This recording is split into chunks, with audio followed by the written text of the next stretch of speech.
Bismillahirrahmanirrahim. Alhamdulillahirabbil alamin. Wassalatu wassalamu ala asyrofil nabiyina Muhammadin wa ala alihi wa sahbihi wa man tabi'ahum bi ihsan ila yaumiddin. Amma ba'd.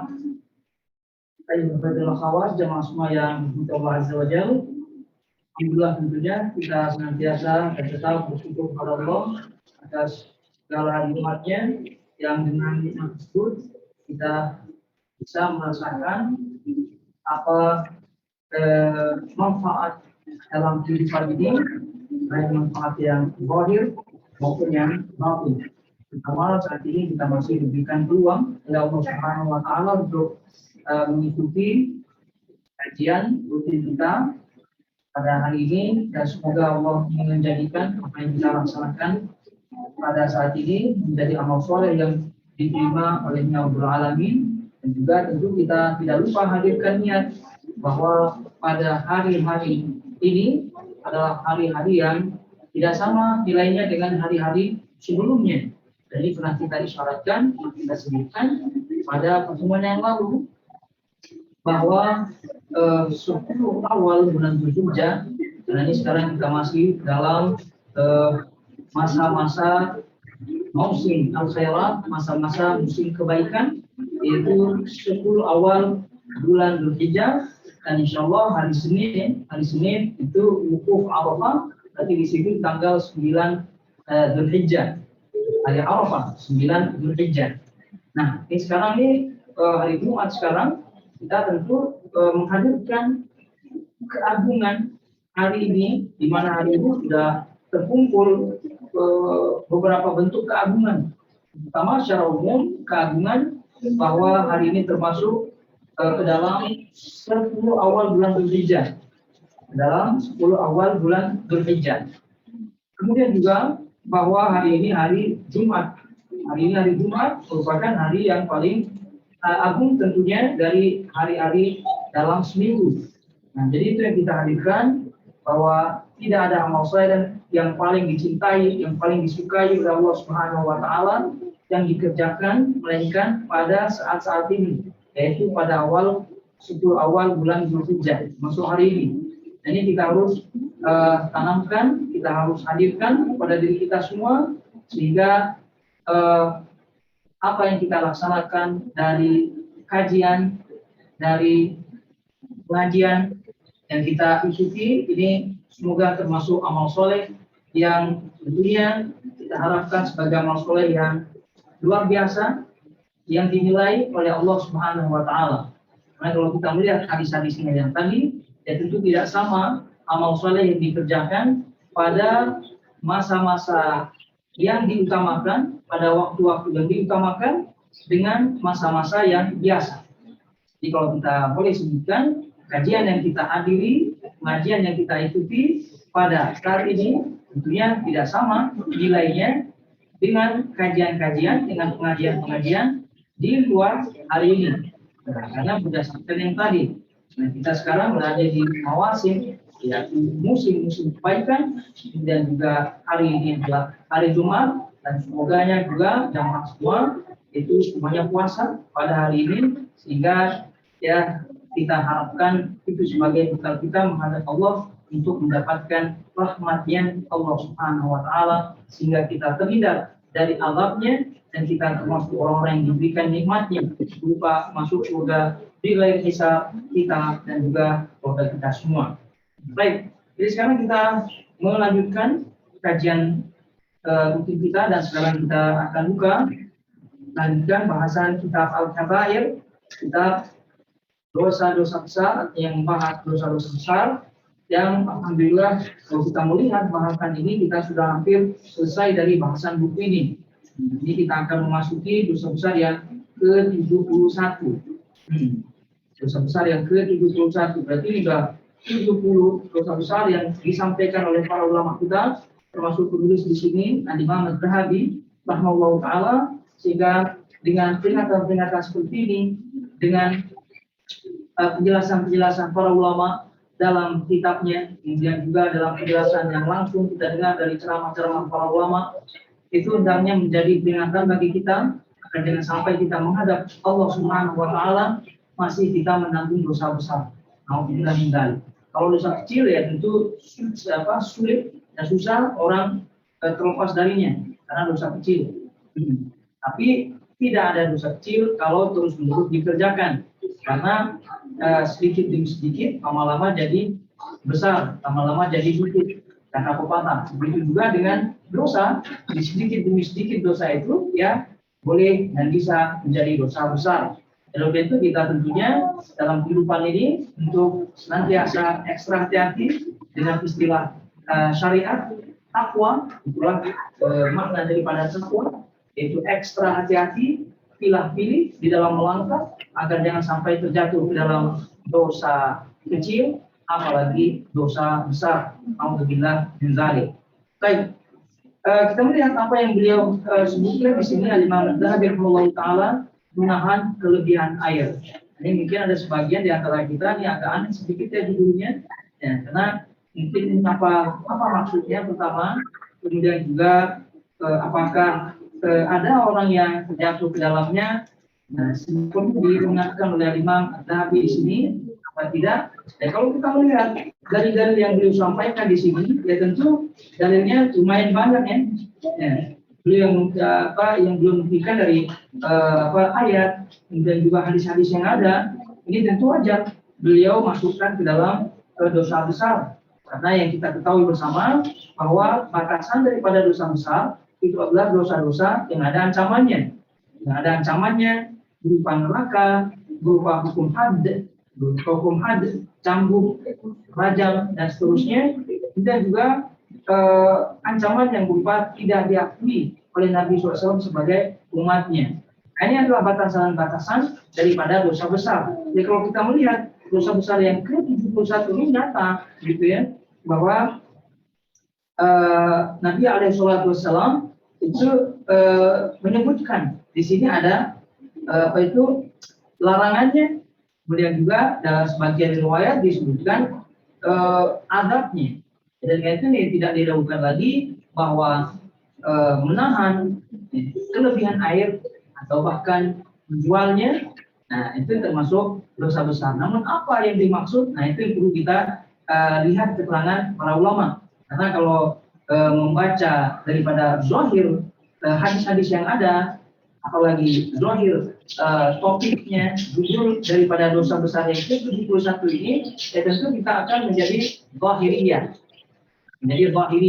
yaitu mazhab zahiri yang mengambil nas hadis secara zahir sehingga mengambil istinbat hukum darinya, kemudian memukul atau menghukumi secara rata.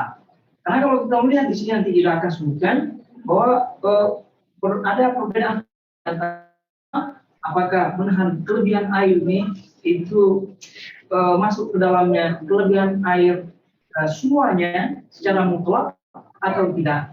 Tentu yang sahih nanti kita akan sebutkan tidak tentunya dengan rincian-rinciannya. Yang mengatakan mutlak air itu tidak boleh diperjualbelikan secara mutlak itu adalah mazhab zahiri. Jadi mazhab zahiri termasuk Ibnu Hazm dan juga yang lainnya daripada mazhab zahiri ada mengatakan bahwasanya tidak boleh haram hukumnya menjual air, tidak boleh berdasarkan keumuman riwayat yang ada di sini, tidak boleh. Baik itu air yang didapatkannya dengan susah payah atau yang didapatkan jadi tidak susah payah atau yang dia usahakan atau yang tidak diusahakan. Nah, itu mazhab zahiri tentu. Tapi jumhur ulama itu tentu tidak, sebagaimana yang disampaikan oleh Imam An-Nawawi rahimahullah taala dalam syarah Sahih Muslim. Baik, jadi kalau kita melihat ayat al-akhawat jamak semua yang dirahmati Allah azza wa jalla, ini kita melihat di sini lebih ke menahan kelebihan air. Jadi maknanya sebelum kita merincikan maksud daripada kelebihan air yang mana satu yang tidak dibolehkan, dan ini tentu dibicarakan oleh para ulama, dibahas panjang lebar, dibahas secara rinci oleh mereka dalam kitab fikih, dalam kitab fikih mereka itu dalam kitab fikih mazhab yang empat itu dibicarakan masalah kelebihan air ini.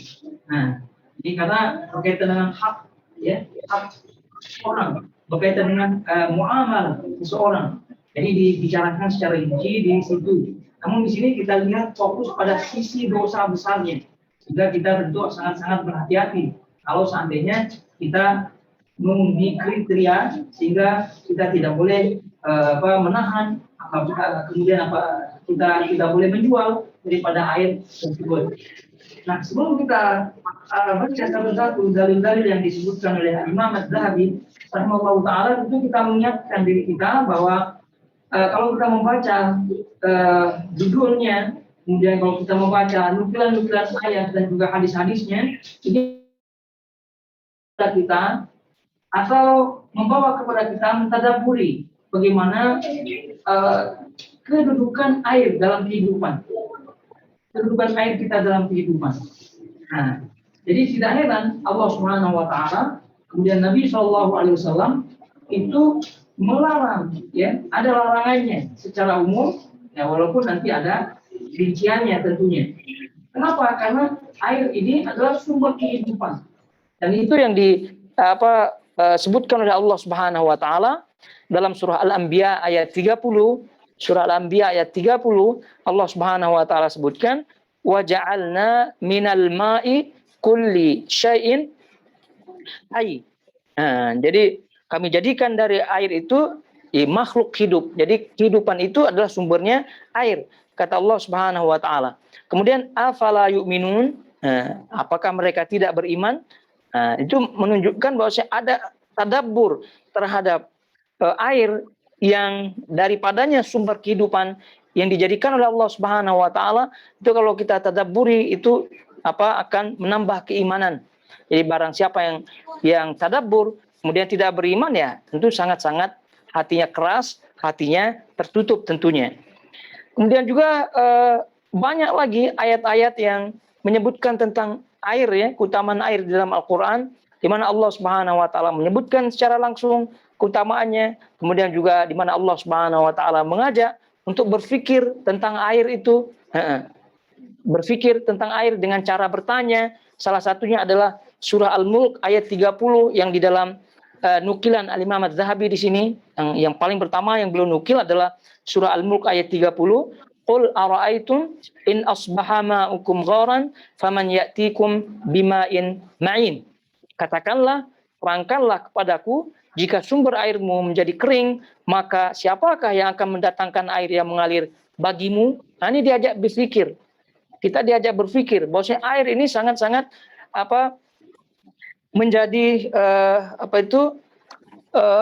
menjadi nikmat yang kalau boleh disebut nikmat utama. Dan bahkan tubuh kita ini sumber kehidupannya itu air. Kalau kekurangan air itu cepat orang itu mati. Ya, daripada kekurangan makanan, ya, itu lebih bahaya kekurangan air. Begitu juga dengan bumi ini, lebih banyak airnya dan seterusnya. Itu menunjukkan bahwa saya benar-benar firman Allah Subhanahu Wa Taala, shadaqallahul azim. Dan benar Allah Subhanahu Wa Taala benar dalam apa yang difirmankannya, bahwasanya dijadikannya kehidupan ini melalui sumbernya adalah air. Nah, jadi tidak heran kalau kita melihat itu, jadi dilarang orang itu mencegah atau melarang orang lain untuk meminum air atau bahkan menjualnya. Ya, namun lagi-lagi ada rinciannya. Nah, dan juga dalam sebagian athar bahwasanya yang pertama sekali yang ditanyakan nanti oleh Allah Subhanahu Wa Taala, di antara yang pertama-tama yang akan ditanyakan oleh Allah Subhanahu Wa Taala adalah berkaitan dengan air, berkaitan dengan air yang dengannya dahaga haus kita hilang, dahaga haus kita hilang. Itu juga di antara soal-soal yang akan dipertanyakan nanti di akhirat oleh Allah Subhanahu Wa Taala. Ya, salah satunya yang kita rasakan tentu di Qatar ini, ya, sekarang sedang musim panas. Jadi salah satu yang paling utama adalah AC. Nah, gitu. Yang paling pertama adalah AC. Ini kalau tidak ada di Qatar ini, wah, walau alam kehidupan kita. Ini sekarang kurang-kurang dinginnya saja kita dah komplain, ya. Ya, artinya gerah kita punya badan, bagaimana kita punya peluh, keringat dan seterusnya. Bagaimana nih kalau tidak ada? Latus alunna. Kemudian nanti kita akan ditanyakan tentunya oleh Allah Subhanahu Wa Taala tentang nikmat-nikmat yang ada di sini. nikmat-nikmat teduh, nikmat-nikmat sejuk, nikmat-nikmat dingin dan seterusnya, ya tentu kita akan ditanyakan oleh Allah Subhanahu wa taala. Ya tentu nikmat air ini pasti akan ditanyakan oleh Allah Subhanahu wa taala. Kita masak menggunakan air minum, jelas ya, tidak dikatakan minum kalau tidak ada airnya. Nah, lagi-lagi kita ingatkan Allah Subhanahu wa taala menjadikan kehidupan ini bersumber daripada air. Oleh karena itu Nabi SAW dalam riwayat yang sahih ketika ditanya afdalul a'mal, ketika ditanya apa amalan yang paling utama? Apa amalan yang paling utama? Nah, Nabi SAW menyebutkan suqya al-ma. Nabi SAW menyebutkan suqya al-ma, memberi orang minum. Memberi orang minum. Itu adalah amalan yang paling utama, sedekah yang paling utama. Nah, dalam hal ini juga yang paling utama adalah membuat sumur. Membuat sumur atau sumber air. Membuat sumur atau sumber air. Itu adalah bagian daripada amalan atau sedekah yang paling utama.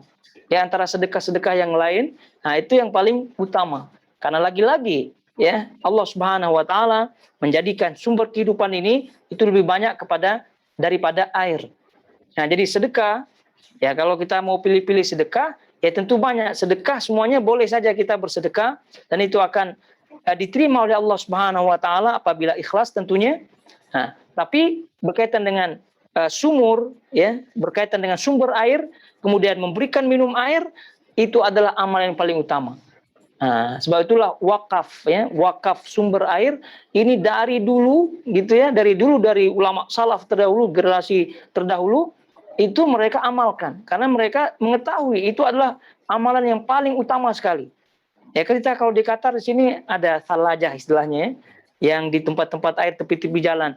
Itu kenapa orang Arab sangat-sangat bersemangat untuk bersedekah atau berinfak atau bahkan wakaf sumber air, sumur ya, atau di bor airnya itu sumber air. Nah, itu karena ini adalah motivasi utamanya. Nah, kita jangan kalah. Nah, begitu. Kita jangan kalah. Juga kita lihat di masjid-masjid ya bagi-bagi air begitu ya. Apalagi di Masjidil Haram, di Masjid Nabawi, memang jelas sumbernya di situ ya. Udah jelas memang kita mudah saja untuk mengambil zam-zam di situ kan di Masjidil Haram. Tapi ada saja orang yang tidak perlu kamu ambil gitu dah. Kamu duduk sini bagi, kasih langsung. Nah, itu termasuk daripada bagian daripada amal yang paling utama, yaitu memberikan orang air. Nah, itu ya tentu kita kiaskan kepada kehidupan kita. Kita mau belilah airnya atau kita mau buatlah sumur airnya itu atau bagaimana caranya agar orang itu tidak kekurangan air. Nah, jadi oleh karena itu kalau kita pahami ini sebagaimana halnya Allah Subhanahu wa taala mengutamakan dan bahkan memberikan air atau menjadikan atau memberikan orang itu minum, menyediakan air.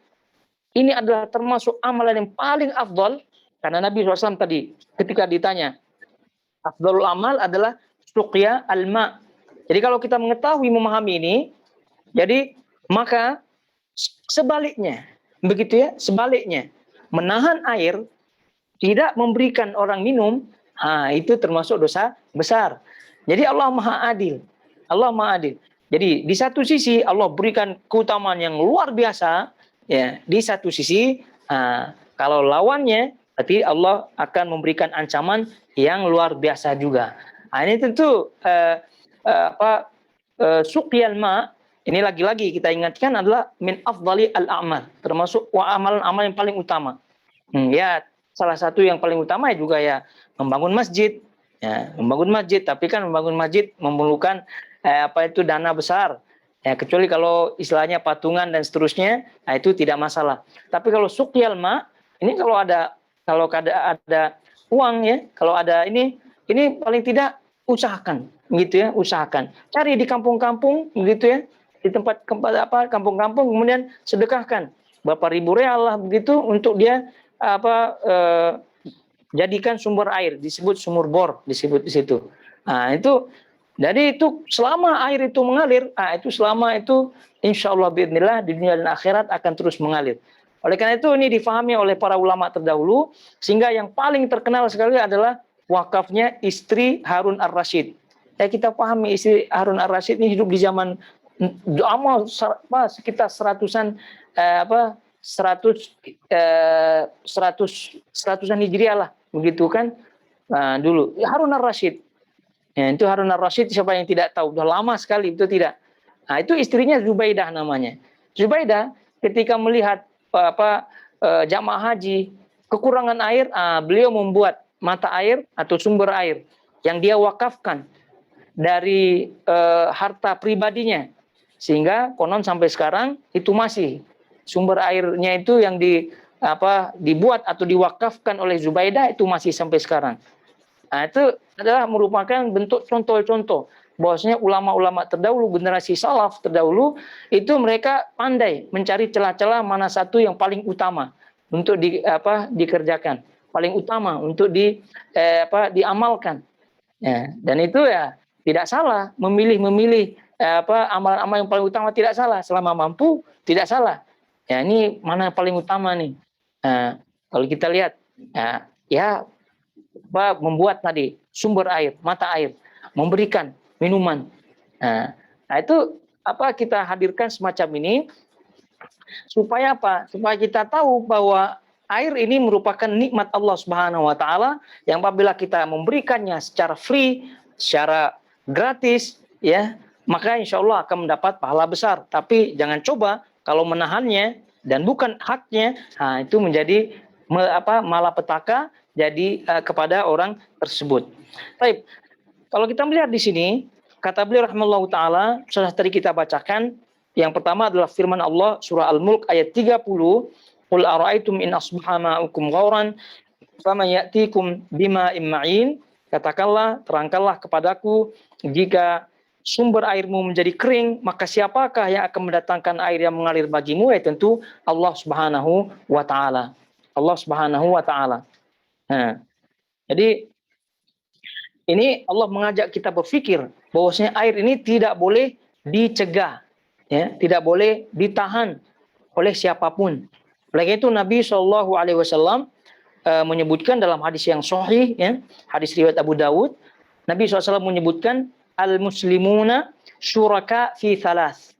Al-muslimuna syuraka fi thalath. Ya. Kaum muslimin itu syuraka, memiliki hak atas tiga hal atau tiga macam. Fil kala'i wal ma'i wan nar. Jadi fil kala, tumbuhan dan rerumputan, kemudian wal ma, air, kemudian yang ketiga an-nar, api. Nah, ini kata Nabi secara umum, ya tentu ada rinciannya.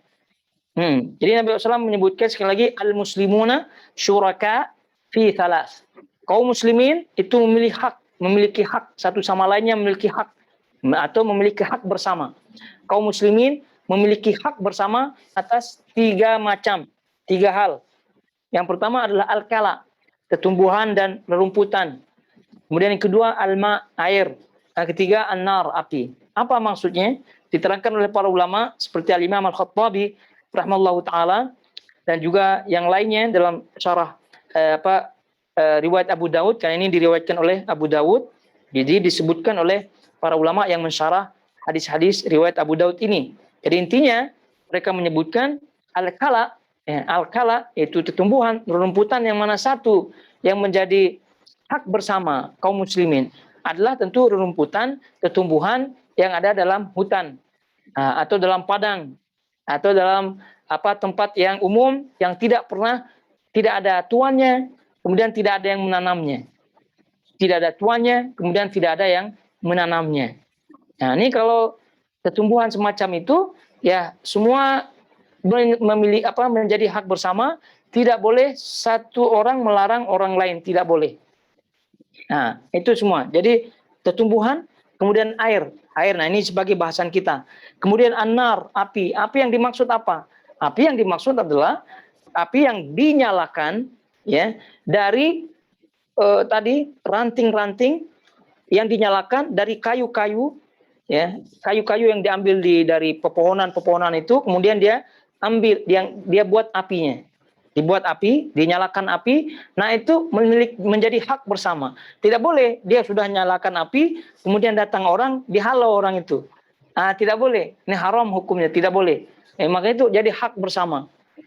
Hak bersama. Begitu juga dengan tadi sebelumnya air, begitu juga dengan tumbuhan, rerumputan, begitu. Jadi rumputan ada di satu tanah lapang ya, di tanah lapang, di padang, begitu. Kemudian dia ada orang bawa kambingnya. Lalu dia lihat, oh ini bawa kambing ini. Dihalaunya orangnya dengan kambingnya sekali. Ini tidak boleh. Itu al-kala. Jadi syuraka al-muslimuna syuraka fi salas. Jadi kaum muslimin memiliki hak bersama atas 3 hal. Ini secara umum. Tapi bagi zahiriyah ini semua, sebab itu tumbuhan rumputan ini semua tidak boleh dijual. Tidak boleh dijual. Ini tentu zahiriyah. Mazhab sebagian para ulama. Tapi jumhur, majoriti ulama itu tidak demikian. Ada rinciannya. Namun kita ambil dari hadis Nabi SAW ini menunjukkan bahwasanya hal-hal yang 3 macam jenis makhluk Allah ini, ya, tumbuhan, rumputan, air dan seterusnya, memang ini diperlukan bersama, ya, diperlukan bersama. Jadi jangan sampai nanti dilihat pohon sidir besar begitu ya, orang berteduh di ini, dia sendiri yang boleh berteduh di situ. Orang lain tidak boleh berteduh. Kan tadi syuraka hak bersama. Terus ada buahnya. Ya, contohnya ada buahnya. Masuk ke hutan atau masuk ke padang ada buahnya pula sidir ini. Ini sidir tidak bertuan. Jangan pula dihalau-halau orang lain. Dan seterusnya, kiaskan seterusnya. Boleh jadi papaya boleh jadi tumbuh sendiri ya, tiba-tiba tidak ada tuannya ya di tepi-tepi jalan begitu ya, itu hak bersama ya. Jadi yang seperti itu tidak boleh ya diperjualbelikan. Hal seperti itu tidak boleh seorang itu melarang orang lain untuk memanfaatkan daripada hal-hal atau macam yang tadi kita sebutkan 3 hal. Nah, kemudian kita lihat di sini berkaitan dengan air. Nah, tadi kita sebutkan salah satunya adalah air. Ini adalah salah satu di antara 3 macam yang kaum muslimin itu memiliki hak bersama. Memiliki hak bersama. Baik, di sini beliau sebutkan Nabi SAW bersabda, la tamna'u fadl ma litna'u bihil ala. Janganlah kalian menahan kelebihan air sehingga dapat menghalanginya kepada rerumputan.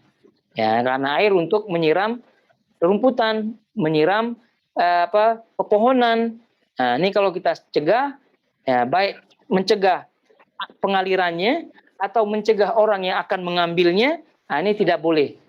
Ini masuk ke larangan. La tamna'u. Jadi ini termasuk sighah an-nahi. Ya, sighah an-nahi, bentuk larangan dari Nabi SAW, sehingga asal daripada larangan adalah hukumnya haram. Asal daripada larangan adalah hukum haram. Jadi haram hukumnya seperti ini. Ya, karena tadi Allah Subhanahu wa taala menjadikan sumber kehidupan ini daripada air. Nah, jadi kalau orang itu mencegah aliran air atau mencegah orang itu mengambil air, ya tentu ini tidak dibolehkan. Kemudian kata beliau menukil riwayat yang lain, Nabi SAW juga bersabda, la tabi'u fadlal ma. Janganlah kalian menjual air yang lebih fadlal ma, itu kelebihan air. Jangan tidak boleh. Diriwayatkan oleh Al-Bukhari. Kemudian dari Amr bin Shu'aib, dari bapaknya, dari kakeknya, dari Nabi SAW, beliau bersabda, man mana'a fadlal ma atau fadla kalathihi mana'ahullah fadlahu yaumal qiyamah. Barang siapa yang menahan kelebihan air yang dimilikinya dan kelebihan rumput di sekitarnya, niscaya Allah akan menahan kemurahannya padanya pada hari kiamat. Baik. Nah, jadi sebelum kita lanjut dari hadis yang beliau nukilkan kepada kita, jadi kita terangkan bahwa apa sesungguhnya yang dimaksud dengan larangan Nabi SAW ini. Jadi kalau kita melihat ini hadis secara umum semua ya, hadis ini secara umum semua.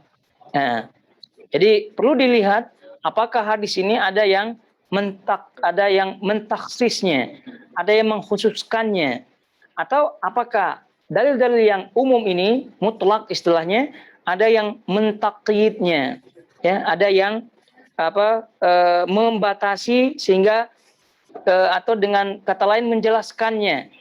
Nah, ini yang disebut oleh para ulama dalam rincian mereka, dan ini dirincikan oleh jumhur ulama dan dijelaskan juga oleh para ulama masa kini seperti Syekh Shalih Al-Utsaimin, kemudian juga Syekh Shalih Fauzan, dan juga yang lainnya daripada ulama-ulama itu menjelaskan akan kebolehannya apabila memenuhi syarat tentunya. Nah, jadi untuk lebih jelasnya para ulama membagi ya atau menjelaskan kaitan air dengan mengambil manfaat air tersebut. Nah, jadi mereka menjelaskan air ya, bahasan air dengan mengambil manfaatnya. Nah, atau kalau boleh kita sebut jenis-jenis air gitu ya. Tapi nanti jangan salah paham, nanti jenis-jenis air pula ditoharoh. Tidak. Jadi jenis-jenis air dan mengambil manfaat darinya. Nah, kita tambahkan dia dan mengambil manfaat darinya. Ini jenis air dan mengambil manfaat darinya. Yang pertama, jenis air yang ada, jenis air yang ada dan di tempat umum. Jenis air yang ada dan di tempat umum. Nah, jadi apa contohnya? Contohnya adalah air hujan, ya, air hujan. Air hujan ini ada, gitu ya. Kemudian di tempat umum, di tempat umum.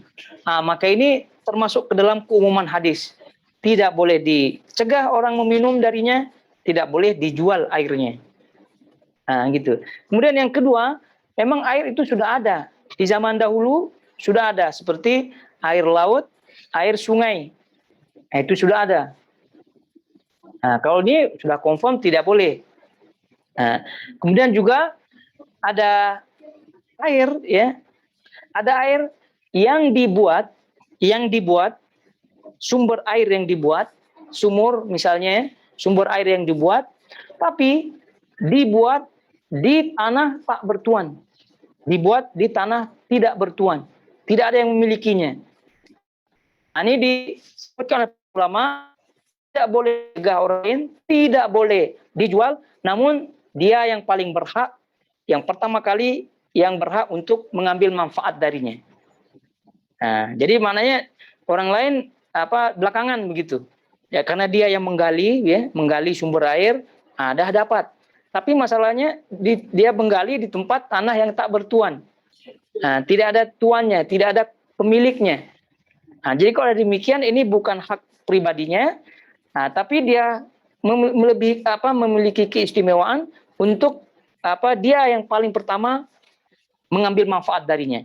Tapi dia tidak boleh mencegah orang untuk mengambil air darinya, apalagi dia menjualnya. Tidak boleh.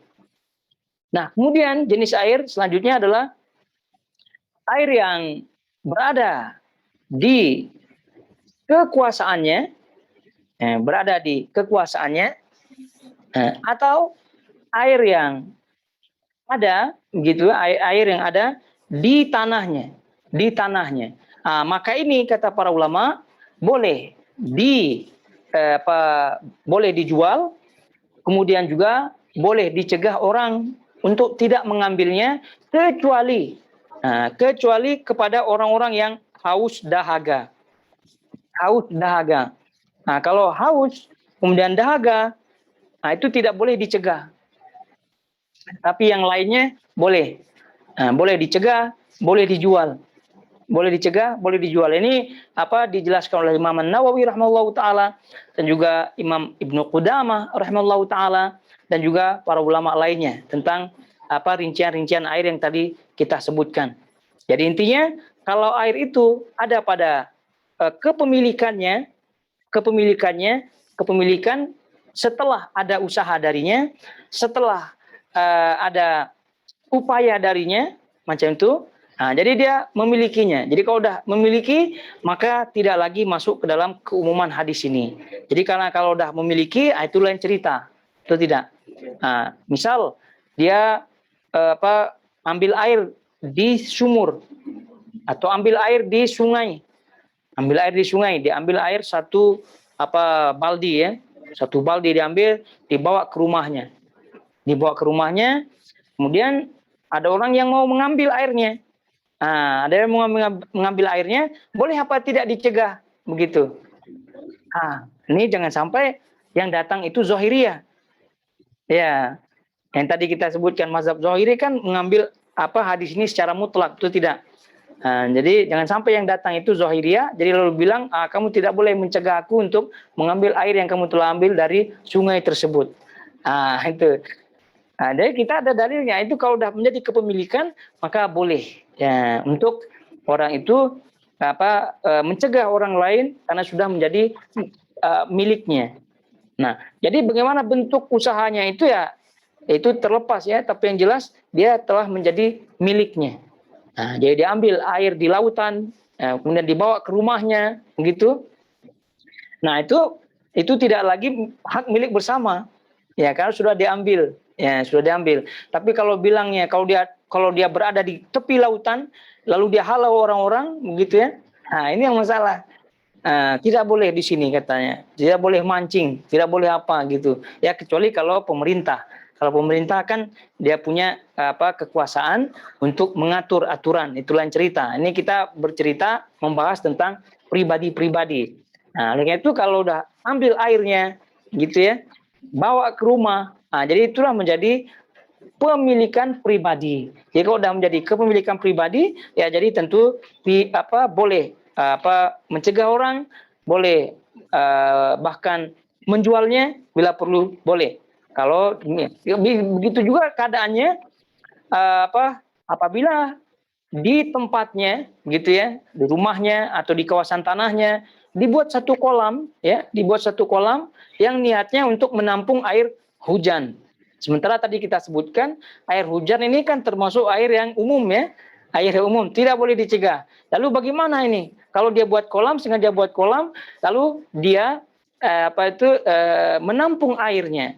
Nah, jawabannya tengok keadaan, ya dilihat keadaannya. Apabila kolamnya itu berada di kawasan tanah pribadinya, maka itu menjadi hak miliknya. Tapi kalau kolamnya ini di luar tanahnya, berarti itu milik umum. Nah, sebab itulah tengok-tengok keadaannya, dilihat keadaannya. Jangan semangat-semangat buat kolam atau tempat penampungan di luar tanahnya. Nah, itu nanti airnya menjadi air umum. Ya, jadi itu dia. Jadi kalau udah penampungan tersebut di tempat kawasannya, di tempat tanahnya, maka dia menjadi hak pribadinya dan bahkan kata Ibnu Qudamah boleh dijual. Kalau udah jelas boleh dijual. Nah, itu jadi ini usaha ya. Jadi ada usaha orang itu untuk mengambilnya pribadi, maka ini tidak termasuk ke dalam hadis. Ya lagi-lagi tapi tadi kita ingatkan di mukadimah tadi bahwa memberikan seorang itu air ya, itu adalah amalan yang paling utama. Jadi ya jangan kita bercerita dulu cegah ketidak cegahnya ya. Ya, kita tentu harus mengisi kepala kita dengan amal perbuatan yang soleh. Nah, kita ingat sahabat-sahabat Nabi SAW ketika mereka di perang Yarmuk ya, di perang Yarmuk kalau tidak salah pada waktu itu ada 3 sahabat Nabi SAW yang ketika itu sakratul maut tiga-tiganya. Nah, sakratul maut tiga-tiganya. Jadi ada orang yang datang kepada orang yang pertama, lalu dia bilang, minumlah air ini. Siapa tahu untuk menghilangkan dahagamu. Tidak, kata orang pertama, berikanlah dia orang yang kedua. Karena dia yang lebih memerlukannya. Nah, orang ini membawa lagi air ke orang kedua, tapi orang kedua bilang, tidak. Orang yang ketiga ini yang lebih memerlukannya. Jadi orang yang membawa air pergi ke orang yang ketiga. Jadi katanya, ini kamu minum. Kata orang ketiga, itu yang pertama. Orang yang pertama lebih memerlukannya. Berikan dia, katanya. Ya, orang yang membawa air ini, pergi lagi ke orang yang pertama, dah meninggal dunia. Pergi lagi ke orang yang kedua, meninggal dunia. Pergi lagi yang ketiga, dah confirm, meninggal dunia. Nah, itu sampai ini sahabat-sahabat Nabi Shallallahu Alaihi Wasallam. Nah, ini luar biasa mereka dalam bab ini dalam bab ithar, yaitu mendahulukan seseorang ya untuk mendapatkan kemaslahatan dunia, untuk mendapatkan kemaslahatan dunia. Ini air dan seterusnya ini adalah kemaslahatan dunia. Tapi kalau kemaslahatan akhirat, ya tentu ini tidak ada tidak ada mendahulukan orang lain kalau kemaslahatan akhirat. Kalau kemaslahatan dunia ya tentu tidak masalah untuk mendahulukan orang lain. Tapi poinnya adalah dilihat sahabat-sahabat Nabi Shallallahu Alaihi Wasallam dalam sakaratul maut, ya mendahulukan orang lain untuk meminum, apalagi kaitannya dengan membuat sumber air, apalagi kaitannya dengan memberikan air minum dan seterusnya. Jadi oleh karena itu, ayyuhal akhwat, jamaah semua yang dirahmati Allah Subhanahu wa taala, ini kita harus betul-betul fahami bahwa air ini adalah nikmat yang utama dan juga dia boleh menjadi bumerang buat kita. Naudzubillah min dzalik. Karena tentu nikmat yang ada yang kita rasakan itu sebagian besarnya itu bersumber daripada air. Sebagian besarnya. Rumah ini kalau bagus-bagus, megah-megah tapi tidak ada AC-nya, bagaimana? Rumah itu tidak boleh, tidak bisa dihuni, tidak bisa tinggal di dalamnya. Nah, itu menunjukkan air dingin. Nah, belum lagi yang kita minum, ya tentu tubuh kita ya cairan itu sangat-sangat diperlukan. Belum lagi ya semuanya, belum lagi kendaraan kita pun memerlukan air juga, walaupun besi-besi seperti itu ya diperlukan air juga. Nah, itu dia ikhwatul akhwat. Jadi kita pahami ya bahwa yang dimaksud dalam hadis atau dosa besar ini adalah air-air yang bersifat umum. Tadi kita sebutkan umum dalam arti tidak ada yang memilikinya. Kemudian memang Allah Subhanahu wa taala turunkan air tersebut daripada langit dan rinciannya seperti tadi. Jadi oleh itu kalau disebutkan dibahas oleh para ulama di saat sekarang ini ada sungai-sungai yang tadi kita sebutkan. Sungai ini kan termasuk umum ya. Al-muslimun syuraka fi thalath. Jadi kaum muslimin itu memiliki hak bersama dalam 3. Termasuk ke dalamnya adalah air yang tadi kita sebutkan. Adalah air hujan, air sungai. Dan lalu bagaimana kalau ada sungai-sungai yang panjang seperti sungai Nil. Sungai ini tuh sampai 3 negara dilalui. Itu tidak. Ya, negeri Egypt, negeri Mesir, negeri Sudan, negeri Ethiopia. Nah, ini bagaimana caranya? Ini harus pandai-pandai mereka sepakat. Karena ini milik bersama. Harus sepakat. Sepakat untuk kemaslahatan bersama. Tidak boleh satu sama lainnya memudaratkan satu yang lainnya dengan berdalil hadis ini. Jadi sembarangan saja dia membuat dam gitu ya. Untuk menampung airnya sembarangan, itu tidak boleh. Atau sembarangan mengambil air itu untuk kemaslahatan dia saja, memudaratkan orang lain. Ini tentu tidak dibolehkan. Baik, kita melihat selanjutnya apa yang beliau sebutkan, halaman 174.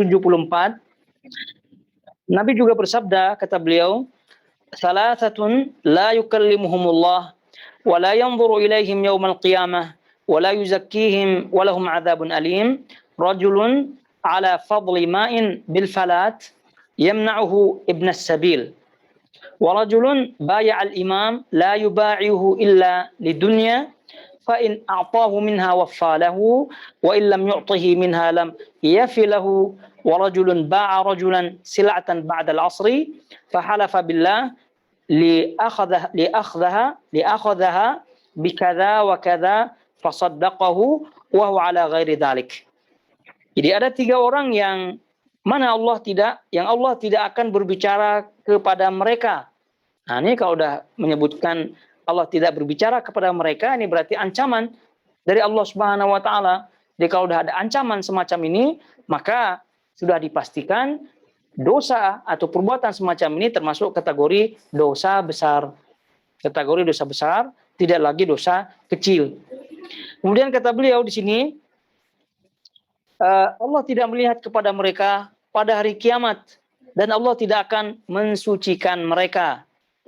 Tidak lagi memaafkan mereka. Serta bagi mereka siksa yang pedih. Naudzubillah min dzalik. Nah, ini artinya itu dosa-dosa yang disebut di sini ya harus kita takuti semua. Tidak hanya dalam bahasan bab kita ini saja. Yang pertama, seseorang yang mempunyai kelebihan air di tanah lapang namun dia menahannya dari musafir. Ini juga hati-hati. Ketika kita travel, ketika kita safar, musafir, boleh jadi ya contoh kita dulu ketika masa-masa dahulu boleh dibolehkan pergi ke Mekah berkendaraan, gitu ya. Nah, ini juga hati-hati di tengah perjalanan kita sudah ada stok air.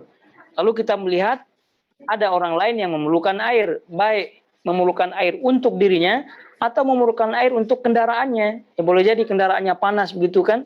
Nah, itu kita kalau sampai menahan air tersebut ya tidak membantunya, ya sementara ada peluang untuk membantunya, ya lain hal kalau tidak ada peluang. Ya karena memang kita terburu-buru, tergesa-gesa atau dalam keadaan tertentu sehingga kita tidak mampu lagi untuk membantunya, ya itu lain cerita. Tapi kalau sengaja tidak memberikannya, maka naudzubillah min dzalik, ini termasuk ancaman yang besar dari Allah Subhanahu wa taala. Dalam keadaan di tengah jalan sudah ada kita punya air, kita tidak kasih dengan alasan kita memerlukan, padahal berbotol-botol dia ada di kendaraannya, begitu. Tapi karena memang dia sangat-sangat mementingkan dirinya, sangat-sangat mementingkan keluarganya, jadi dia cegah, ya tidak memberikan orang lain airnya. Itu naudzubillah. Ya kecuali kalau memang tidak ada kelebihan, ya tidak ada kelebihan. Jadi contoh dia satu, kemudian istrinya satu, anaknya 3, begitu. Berarti 5. Jika udah ada misal dia memiliki 7 botol air, ya ada kelebihan 2. Ada kelebihannya 2. Jangan pula nanti itu sebagai persiapan saja. Persiapan ya nantilah, begitu. Penting sekarang pada waktu diperlukan kita lihat orang itu kehausan, kita ada kelebihan. Nah, gitu. Kita lihat ada kelebihan. Dan bahkan kalau kita melihat ya Nabi SAW, kita melihat seorang pelacur lah, ya, seorang pelacur itu masuk surga. Akibat apa? Akibat memberikan seekor anjing minum. Akibat memberikan seekor anjing minum. Nah, jadi hal seperti ini kita ingat begitu. Ini kalau memberikan minum anjing yang kehausan, yang merupakan binatang yang kita sebagian ada orang yang menganggap dia jijik dan seterusnya, ya anjing. Begitu ya, kita berikan dia minum, itu pun mendapatkan surga dari Allah Subhanahu wa taala. Ya tentu tidak serta-merta seperti itu langsung masuk surga. Ya pasti setelahnya ada cerita lain daripada perempuan itu. Ya mungkin dia ibadah dan seterusnya. Nah, maksudnya adalah kalau anjing yang kehausan kita berikan minum saja, itu luar biasa keutamaannya dari Allah Subhanahu wa taala, apalagi Bani Adam. Apalagi Bani Adam. Itu udah luar biasa. Apalagi dikhususkan lagi penuntut ilmu, luar biasa lagi. Apalagi luar biasa pondok, misalnya pondok pesantren. Nah, yang memerlukan banyak sekarang pesantren-pesantren atau masjid ya, masjid yang memerlukan air ya untuk sebagai wudhu. Nah, itu luar biasa. Nah, atau bahkan untuk minum. Nah, itu luar biasa. Jadi hal seperti itu kalau kita masuk ke dalamnya ya tentu akan mendapatkan bonus ya tentu dari Allah Subhanahu wa taala. Baik, ini yang pertama, Allah tidak melihat kepada mereka pada hari kiamat dan Allah tidak akan mensucikan mereka serta bagi mereka siksa yang pedih, yaitu seorang yang mempunyai kelebihan air di tanah lapang namun dia menahan dari musafir. Menahannya dari memberikan orang yang musafir lainnya. Kemudian yang kedua adalah seseorang yang membaiat seorang pemimpin namun dia tidak membaiatnya melainkan karena keduniaan, melainkan ada maksud dunianya. Nah, ini tentu banyak kalau kita lihat sekarang ini. Mendukung dalam kampanye ya, dalam campaign election. Nah, itu ada maksud tujuannya, ada udang di balik batunya. Nah, jadi dia dukung pasangan ini, dia dukung calon ini supaya nanti kemudian hari dia dibantu, ya entah ada bisnisnya atau entah ada ya tujuan-tujuan dunianya. Itu naudzubillah min dzalik. Jadi seorang yang membaiat seorang pemimpin, namun dia tidak membaiatnya melainkan karena keduniaan. Kemudian yang ketiga, melainkan karena keduniaan. Jika dia memberinya sebagian dari dunia, maka dia menepati baiatnya. Namun jika dia tidak memberikan dunia, maka dia tidak menepatinya. Ya, ini seorang yang penjilat istilahnya, ya. Naudzubillah min dzalik. Kemudian yang ketiga, dan seseorang yang menjual suatu barang kepada seseorang setelah sholat asar, kemudian bersumpah dengan nama Allah bahwa dia mengambilnya dengan harga begini dan begini. Lalu pembelinya membenarkan, percaya, akan tapi sebenarnya dia bohong. Nah, jadi maksudnya di sini adalah poinnya bersumpah ya atas barang tertentu yang dia jual, namun ternyata barangnya tidak benar. Hal seperti itu. Ini juga dosa besar. Ini demi Allah katanya, made in German. Nah, rupa-rupanya China. Nah, gitu. Nah, sebab itulah dalam hal ini ya harus hati-hati, jujur begitu kan. Nah, kalau ya China, begitu. Kalau madu yang dijual palsu, ya walau alam gitu saja. Nah, ini asli apa tidak? Ya walau alam. Ya, kata yang tempat saya beli asli, begitu kan? Tapi janganlah bawa-bawa nama Allah. Sedikit-dikit wallahi, sedikit-dikit wallahi. Nah, ini tidak dibenarkan. Nah, kalau sampai barang yang dia jual itu tidak benar, ya tentu dia masuk ke dalam ancaman Allah Subhanahu wa taala ini. Kemudian kata beliau rahimallahu taala, hadis ini dikeluarkan oleh Al-Bukhari dan lafaznya menambahkan. Jadi ada tambahan lafaz dari Al-Imam Al-Bukhari, rajulun mana'a fadla ma'in fayaqulullahu ta'ala al-yawma amna'uk fadli kama mana'ta fadla ma'in lam ta'mal yadak.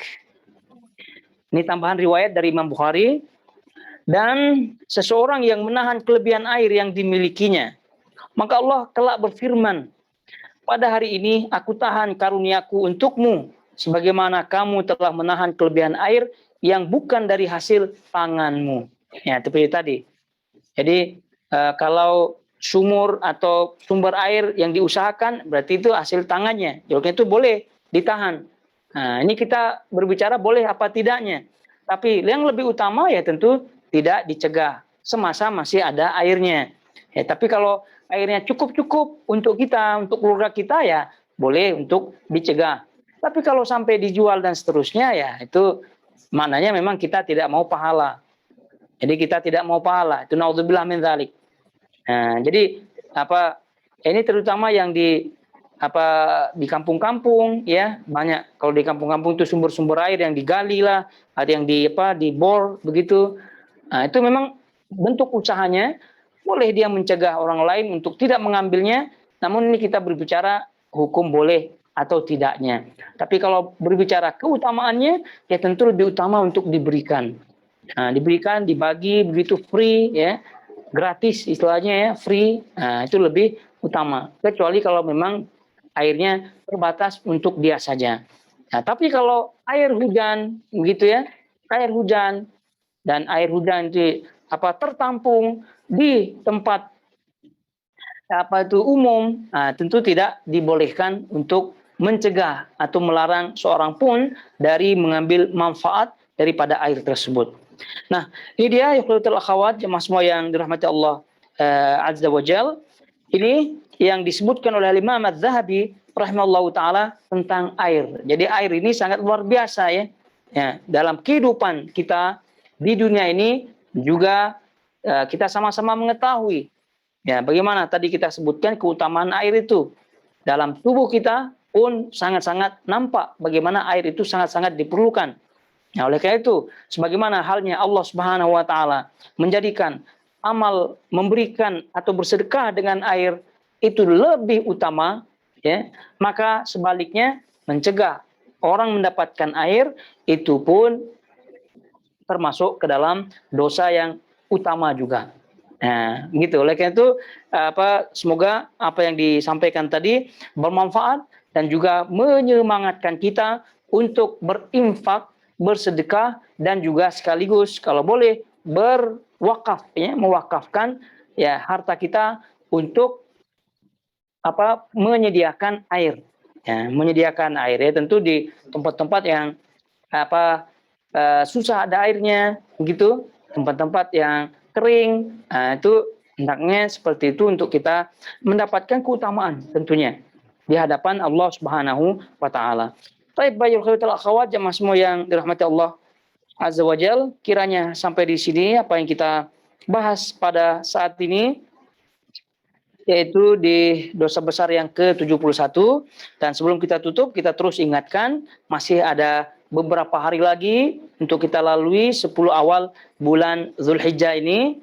Nah, jadi selama itu mari kita gunakan semaksimal mungkin, ambil peluang ini sebanyak mungkin untuk kita amalkan amalan-amalan yang ada, terutama kata para ulama takbir ya, takbir baik takbir mutlak dan nanti takbir muqayyad. Takbir mutlak maknanya takbir yang umum, muqayyad maknanya takbir yang terikat dengan waktu, yaitu setelah sholat fardu. Ya, dimulai nanti pada hari Fajar Arafah, hari Senin sampai Asar 13 Dzulhijjah. Jadi kata Nabi SAW, tidaklah ada yang bertahlil dan juga tidak ada orang yang bertakbir pada hari-hari ini, awal 10 Zulhijjah ini, melainkan akan diberikan kabar gembira berupa surga dari Allah Subhanahu wa taala. Ini kata Nabi SAW. Dan juga para ulama salaf terdahulu meriwayatkan bagaimana para ulama salaf ya mengamalkan takbir-takbir semacam ini. Diriwayatkan yang masyhur Ibnu Umar, Abu Hurairah itu sampai pergi ke pasar untuk bertakbir. Dan juga salaf terdahulu dari kalangan tabi'in terdahulu sampai takbirannya itu sampai menggema, ya, menggelora, ya begitu. Sampai demikian takbir-takbir mereka. Jadi oleh karena itu ini kita hidupkan ya di dalam kehidupan kita, ya paling tidak kalau tidak seperti mereka ya minimal di rumah-rumah ya, ketika kita berkendara dan seterusnya untuk mendapatkan nilai sunnah ini. Baik, wassallallahu ala nabiyina Muhammad wa ala alihi wa sahbihi wasallam. Subhanakallahumma wa bihamdik asyhadu an la ilaha illa anta astaghfiruka wa atubu ilaik. Wassalamualaikum warahmatullahi wabarakatuh.